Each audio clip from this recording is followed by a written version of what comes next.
president has spoken about that quite extensively throughout the years. As for the bandages on the hand, we've also given you an explanation for that in the past. The president is literally constantly shaking hands. The Oval Office is like Grand Central Terminal. He is meeting with more people than any of you even know about on a daily basis. He's also on a daily aspirin regimen, which is something his physical examinations has said in the past as well, which can contribute to that bruising that you see. Is Operation Southern Spear about drugs or is it about oil? What I will tell you, Peter, is that the Trump administration is focused on doing many things in the Western Hemisphere. The president has taken a new approach that has not been taken by any administration for quite some time to actually focus on what's going on in our own backyard. And there are two things that are very important to this administration. Number one, stopping the flow of illegal drugs into the United States of America, which we know has killed hundreds of thousands of Americans. The president promised on the campaign trail that he would demolish the foreign terrorist organizations and drug cartels around the world, especially right here in our own hemisphere, and you have seen that he is delivering on that promise. With respect to the oil and what happened yesterday, the Department of Justice requested and was approved for a warrant to seize a vessel because it's a sanctioned shadow vessel known for carrying black market sanctioned oil to the IRGC, which you know is a sanctioned entity. So the president is committed to stopping the illegal flow of drugs into our country. He's also fully committed to effectuating this administration's sanction policy, and that's what you saw and the world saw take place yesterday. And because you said the president is trying to do a lot of things at once, he talks a lot about how he thinks the way to bring down prices for everything would be to bring down the cost of energy. Would he use this seized Venezuelan oil to try to help Americans with affordability here in the United States? Well, what I can tell you right now, the vessel has been seized, as you know, and the Department of Justice did that in conjunction with the Coast Guard and the Department of War. The vessel is currently undergoing a forfeiture process right now. The United States currently has a full investigative team on the ground on the vessel, and individuals on board the vessel are being interviewed and any relevant evidence is being seized. With respect to the oil, that's a different issue. As you know, Peter, the vessel will go to a U.S. port, and the United States does intend to seize the oil. However, there is a legal process for the seizure of that oil, and that legal process will be followed. And just my last one on this. If President Trump launches a bigger military campaign in the Caribbean, is he jeopardizing a possible Nobel Peace Prize? Look, the president has proven over the past year that he is more than worthy of the Nobel Peace Prize. I think he's been nominated for it nearly 100 times this past year, which is definitely a record. He's solved, I think, 9 conflicts around the world. We are up to now. He's actively working on the Russia-Ukraine war, which is the big one as we speak, and has been over the past year. With respect to any additional action in Venezuela, I'm definitely not going to get ahead of the president or the United States military. Mary. Thanks, Karoline. It now seems all but certain that the Obamacare subsidies will expire at the end of the year. It means more than 20 million Americans are now bracing for their health care costs to soar. Is the president prepared to let this happen, or is he going to step in? The president is prepared to take action on health care, and he wants Republicans on the Hill to do the same. As you have seen, Senate Republicans put forth their own legislation earlier this week. As for the subsidies that are set to expire, I would like to remind you and everybody at home why this is on the brink of happening. Democrats wrote Obamacare.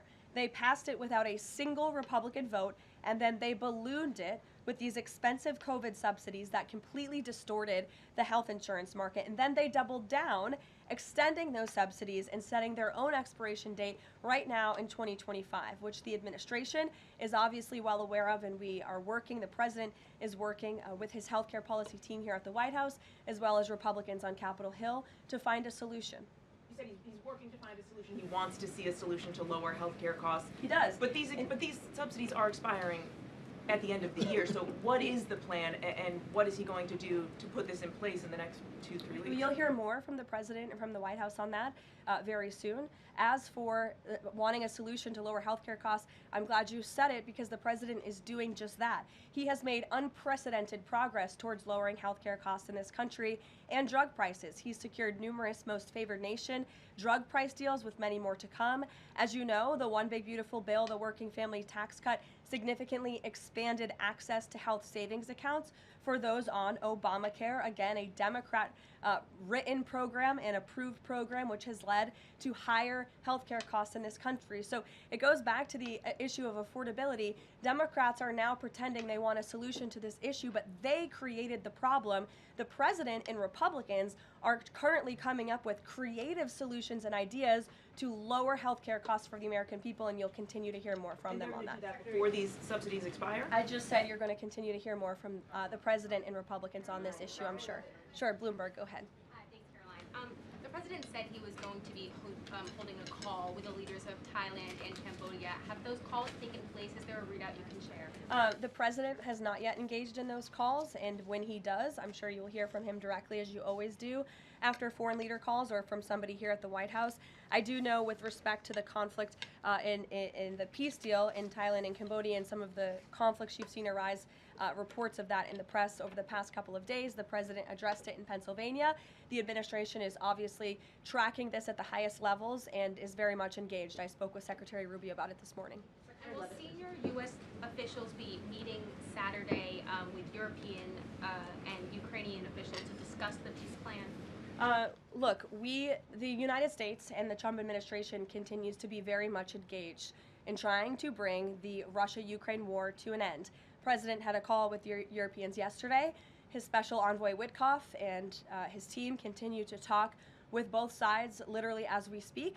If there is a real chance of signing a peace agreement, if we feel like those meetings are worthy of someone on the United States' time this weekend, then we will send a representative. It's still up in the air whether we believe real peace can be accomplished and we can truly move the ball forward.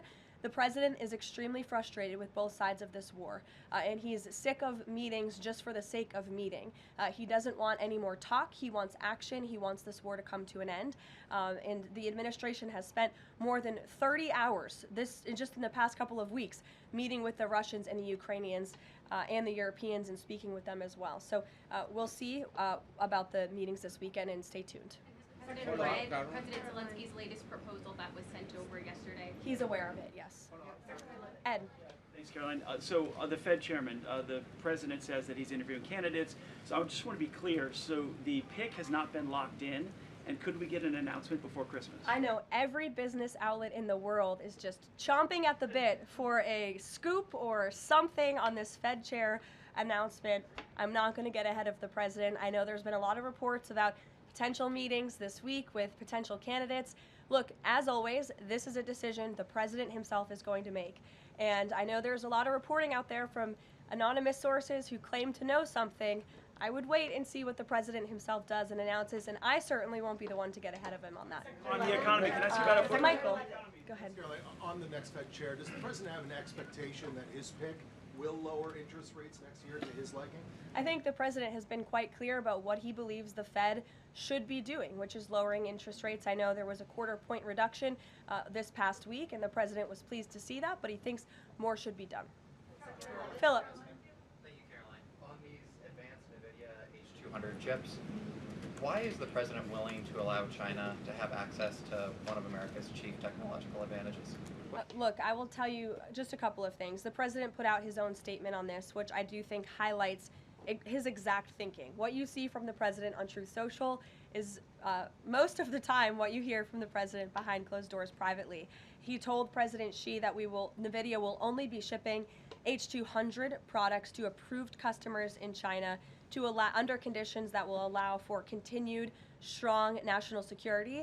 The administration continues to maintain a strict export control regime, and we are ensuring that the Blackwell chip and other advanced technologies stay right here in America, and these H200 chips will only be sent to China after undergoing a security inspection here in the United States. Elizabeth. Thank you, Caroline. New York City Mayor-elect Zohran Mamdani put out a video recently telling immigrants in New York City they have the right to stand up to ICE. Are you concerned this will inspire New York City residents to resist ICE operations, and what will the Trump administration do if this happens? The Trump administration is definitely concerned about the rise in violence and attacks and physical threats that we have seen against our brave men and women who wear the ICE uniform. Again, these are agents who are just simply doing their jobs. They are enforcing our nation's immigration laws, and we've seen more than a 1,000% increase in violent attacks on them and their families. They've been doxxed, they've been harassed, many of them have been physically assaulted and attacked. So we condemn that wholeheartedly. I know the administration has done a lot to protect our ICE agents, and the president stands firmly behind them in conducting these enforcement operations.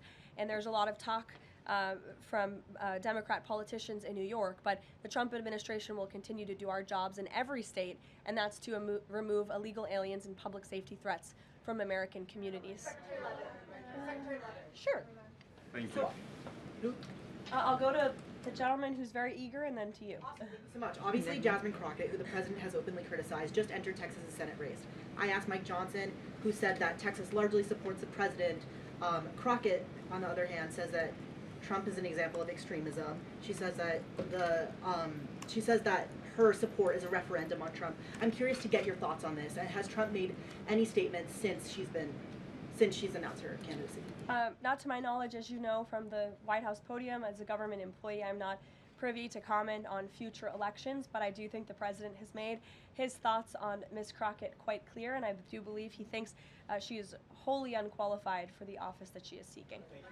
Joey. Yeah, thanks, Caroline. A federal judge today ordered the immediate release of Kilmar Abrego Garcia from ICE detention. Does the White House have a response to that, and does the administration plan to appeal that decision? Absolutely. The White House, the administration opposed this activism from a judge who is really acting as a judicial activist, which we've unfortunately seen in many cases across the country.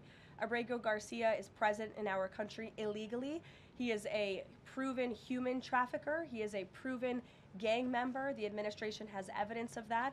And as you saw from the Department of Homeland Security, they issued a statement saying they'll continue to fight this legal battle in court. Caitlin. Two questions. I have one on Venezuela to follow up, but first on affordability, since we were talking about the economy at the beginning. If the economy is as strong as the president has said it is, then why is he telling parents 2 weeks before Christmas that they should only buy 2 or 3 dolls for their children? Look, what the president is saying is that if we want products made right here in America, if we want them to be made from American small businesses, which is a large part of the reason the president has effectively implemented tariffs, then we're going to have better quality products right here in the United States. Maybe you'll pay $1 or $2 more, but you will get better quality and you'll be supporting your fellow Americans by buying American, and that's what the president was saying.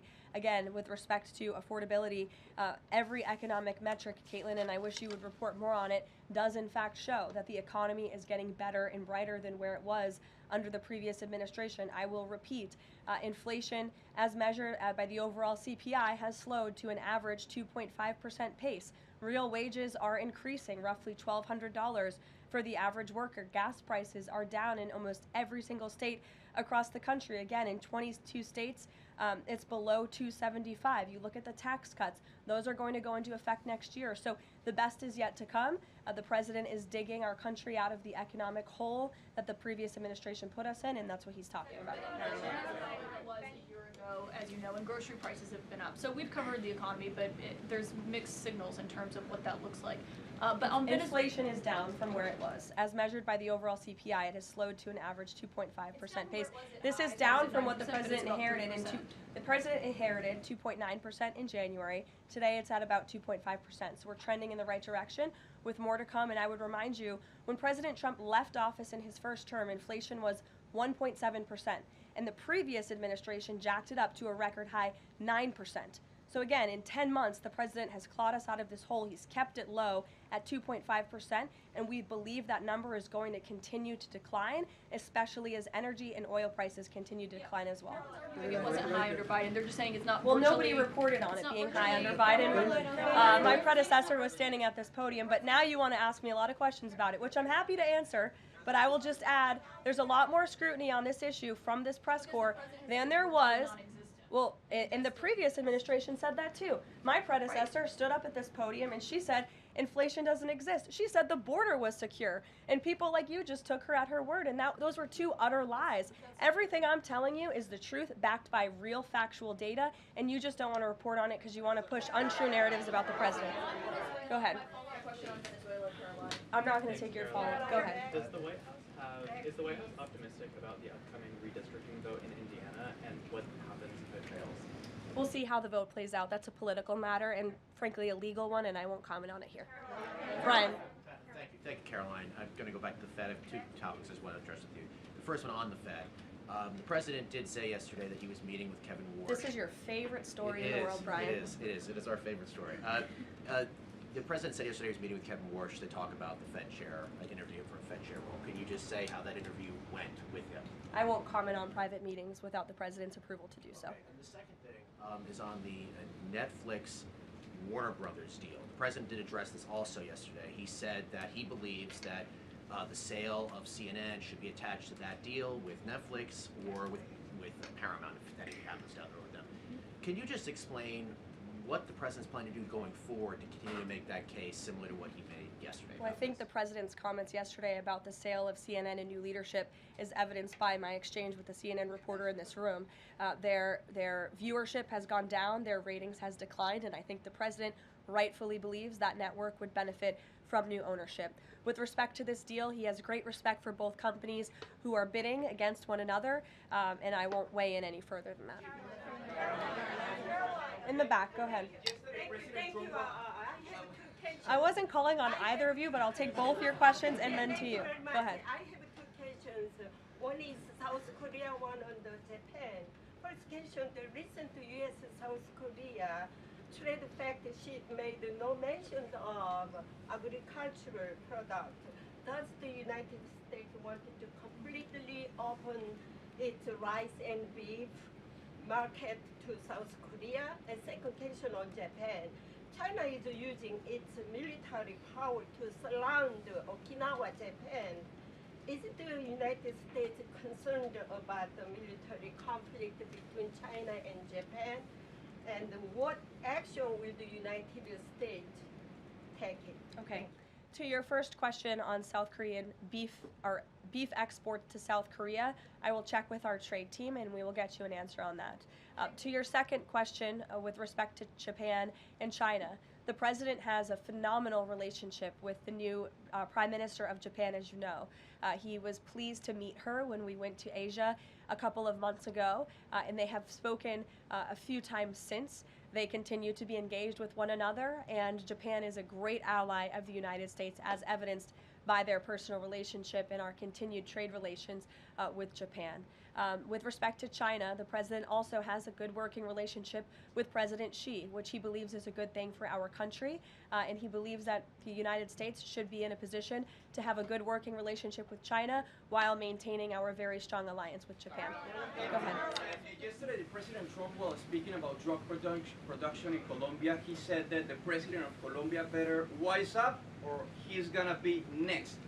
What was he meaning exactly? And the other thing is that President Gustavo Petro of Colombia responded to that statement by issuing a formal invitation to President Trump to go to Colombia and to see firsthand how the authorities in Colombia are fighting against drugs. Do you think that President Trump would consider that? Well, that's very interesting. I hadn't heard the news about that invitation. I will let the president speak directly to it on whether or not that's something he would entertain. But as for his comments yesterday towards President Petro, he has been saying some very alarming and frankly insulting things towards the United States of America, and the president doesn't like it. Yes, in the blue. Caroline? Yes, go ahead. Thank you. The president's been spotted out and about a number of times with bandages on his hands. Could you please explain what that is about? Secondly, he noted on True Social the other day that he had aced 3 cognitive tests. Could you please clarify when those tests took place? I can do that at a later date. I obviously don't have that in front of me. The president has spoken about that quite extensively throughout the years. As for the bandages on the hand, we've also given you an explanation for that in the past. The president is literally constantly shaking hands. The Oval Office is like Grand Central Terminal. He is meeting with more people than any of you even know about on a daily basis. He's also on a daily aspirin regimen, which is something his physical examinations has said in the past as well, which can contribute to that bruising that you see. Sure. Thank you, Caroline. Back to that oil tanker, just want to know, was this a one-off, or is it safe to say the administration is taking a more active look at the oil industry in Venezuela, whether targeting other oil ships or perhaps Venezuelan oil production facilities in Venezuela? Well, I won't broadcast any future actions from the administration, but I will just reiterate that the Trump administration is executing on the president's sanction policies and the sanction policies of the United States. And we're not going to stand by and watch sanctioned vessels sail the seas with black market oil, the proceeds of which will fuel narco-terrorism of rogue and illegitimate regimes around the world. Andrew? Thank you, Caroline. Two for you. First, when the president announced the farm relief program the other day, Secretary Rollins afterwards, right out there, told us that the program would be paid for by the Commodity Credit Corporation, an existing program. The president keeps saying that it's being paid for by tariff revenue. Why does he keep saying that if the secretary who's running the program says that's not the case? And also about his doll comments from the other night. The president's a billionaire. He's probably the wealthiest person to ever serve as president. Is it a good look for him to be telling parents, oh, you should only buy, 2 or 3 dolls for your kids, when he's one of the wealthiest people in the country running the government? Do you think the people in that room in Pennsylvania who the president was speaking to don't know the president's a billionaire? I think that's a very well-established fact. And actually, I think it's one of the many reasons they reelected him back to this office, because he's a businessman who understands the economy and knows how to fix it. And he's doing it right now just like he did in his first term. Sure, go ahead. To the gentleman behind you, Andrew, yes, go ahead. Go ahead. Thank you, Caroline. On Gaza, we heard the president say yesterday that the Board of Peace members are going to be announced early next year. What is the administration doing to move the parties in the region closer toward phase 2 of his peace plan for Gaza?